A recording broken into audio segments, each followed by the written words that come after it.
कहानी का शीर्षक कर्ण और कुंती माँ का सत्य।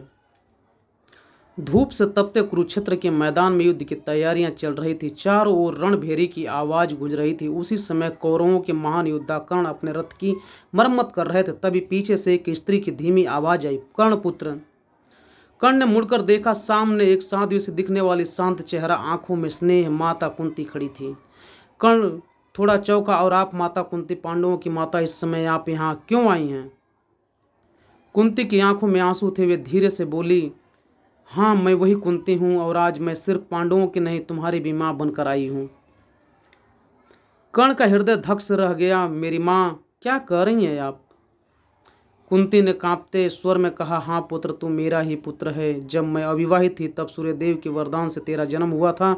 समाज के भय से मैंने तुझे एक टोकरी में रखकर नदी में बहा दिया, और आज वही तू मेरे सामने खड़ा है, दानवीर कर्ण बनकर। कर्ण की आंखें भर आई, पर उसने स्वयं को संभाला। माँ, आपने मुझे जन्म दिया परंतु पहचान नहीं दी। मुझे पालन करने वाला अधिरथ ही मेरा सच्चा पिता है, और राधा मेरी माँ। आप आज युद्ध से पहले क्यों आई हैं? कुंती ने हाथ जोड़ते हुए कहा, पुत्र, मैं नहीं चाहती कि मेरे बेटे आपस में युद्ध करें। तू अपने भाइयों पांडवों के साथ मिल जा, युद्ध को रोक दे।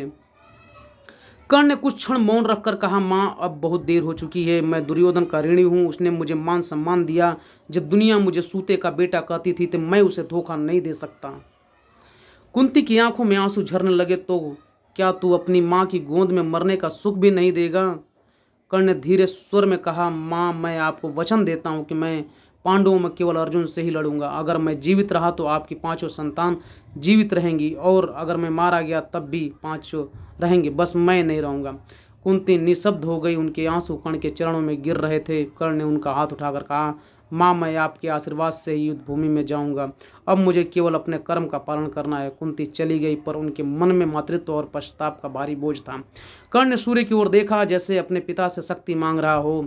उस दिन से लेकर युद्ध के अंतिम दिन तक कर्ण ने अपनी माँ से किया वचन निभाया, परंतु उनका हृदय हमेशा उस एक शब्द के लिए तरसता रहा, माँ सीख।